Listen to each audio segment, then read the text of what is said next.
When a student in any country decides to go global and study in one of the countries, it's not an overnight decision, right?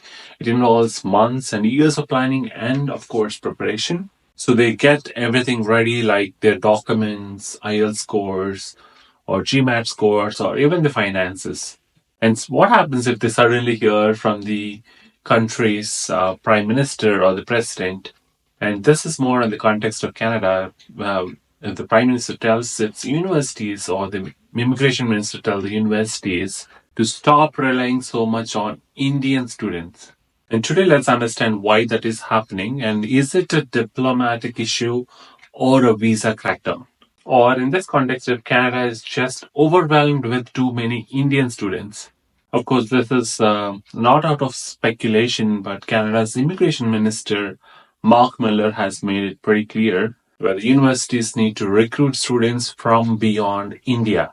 But why is the government making this push now? And this has happened through their eyes, possibly for years now. And what does it mean for future Indian students? Well, I wouldn't be really picking on this topic if they were to say diversify your student population within your colleges or university, but specifically mention think beyond India means you're narrowing down a specific country and trying to differentiate that, right? So if you think that Indians are coming more to Canada, of course, this has been there for a while now. And of course, India is being representing at large because, of course, the population of the country is also on the higher side of it. And obviously, the percentage of contribution also becomes higher that way. So you can't compare India with probably maybe Philippines, for example. Population size, or even for that matter, Pakistan or Bangladesh. Of course, the population size varies country to country. You're specifically generalizing a specific country. That's not diversity in my point of view. But let's understand in depth of what exactly he means and why he supports that statement.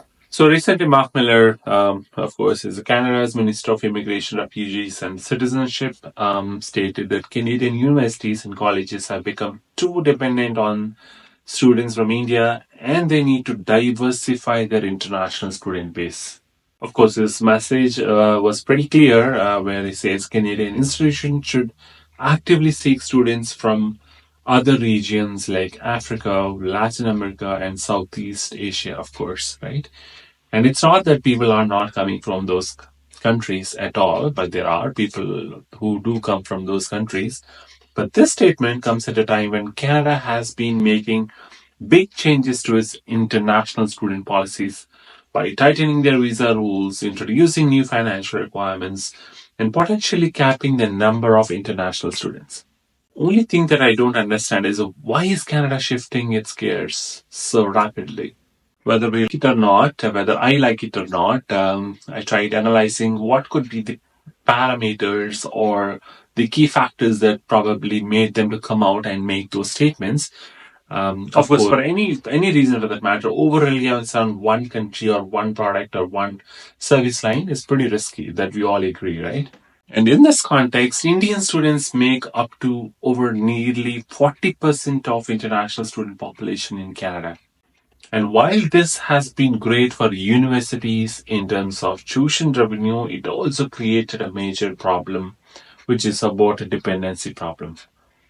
And imagine if India's economy slows down and fewer students can afford to study abroad, Canadian institutions could ultimately face serious financial instability. And of course, in the current context, with all these immigration changes, also the universities and colleges have been struggling for a bit. And also, if diplomatic tensions continue to rise, it could directly impact student mobility. Perhaps the thing by diversifying, Canada can spread out the risk and avoid being too dependent on a single country.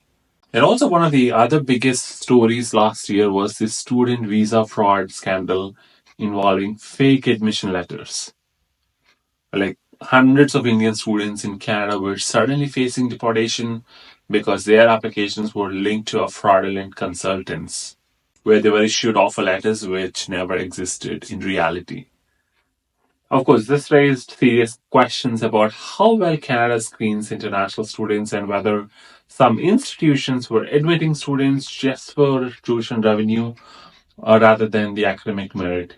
Of course, that all cited towards one country, and the government now wants to tighten controls and bring in students from a wider pool to ensure quality and, of course, legitimacy, which is definitely something which is required. Of course, nobody would want to bring in people with fraud intents. The third reason, like Canada's biggest cities like Toronto, Vancouver, Montreal, are struggling with the housing shortage.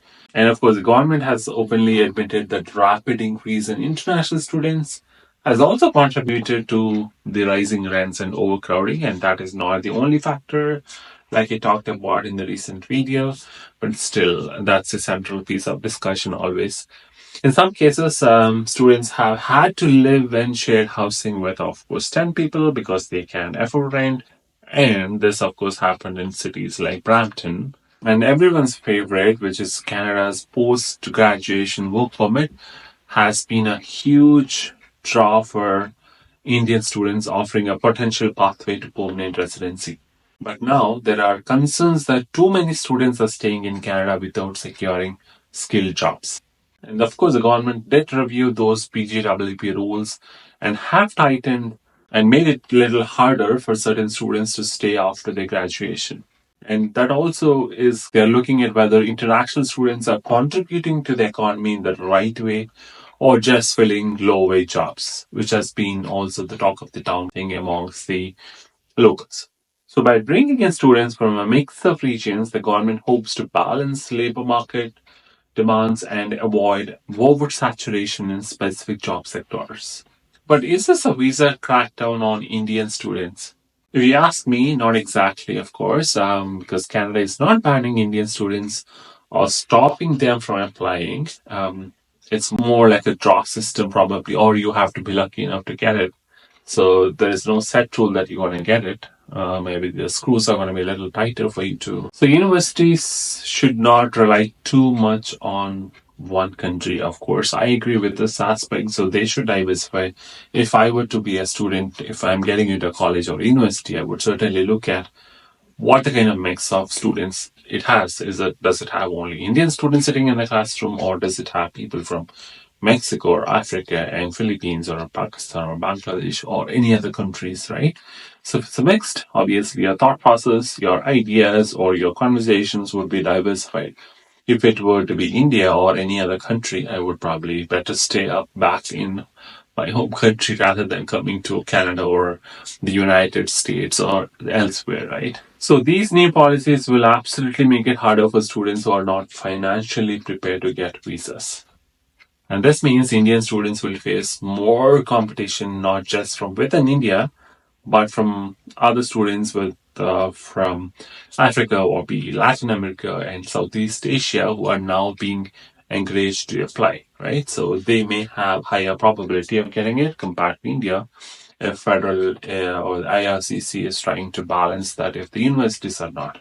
If you're an Indian student, you may think that what you should be doing, and if you're planning to study in Canada, here's what you need to be aware of. So, absolutely expect longer process times as applications are more closely scrutinized, and you will absolutely need to show higher proof of funds to meet financial requirements because there have been a lot of concerns. There have been a lot of people, and they all have come from India, especially where they say that they cannot afford rent and all of those getting on the roads and all of the clumsiness that they created in places like Brampton or others.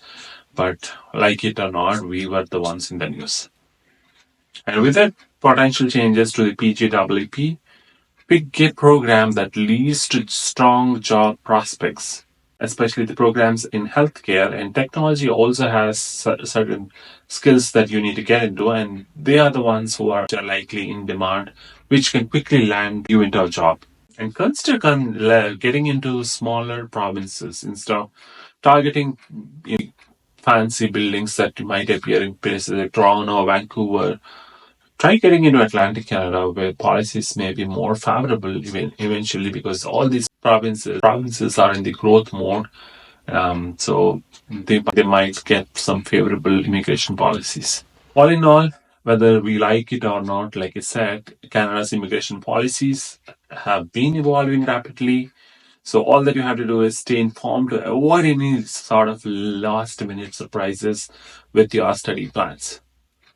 Always have a plan B. Whether it's before the elections or whatever reasons, government is signaling that it wants a more balanced international student population, which means Indian students will need to be more strategic, more prepared, and of course more competitive.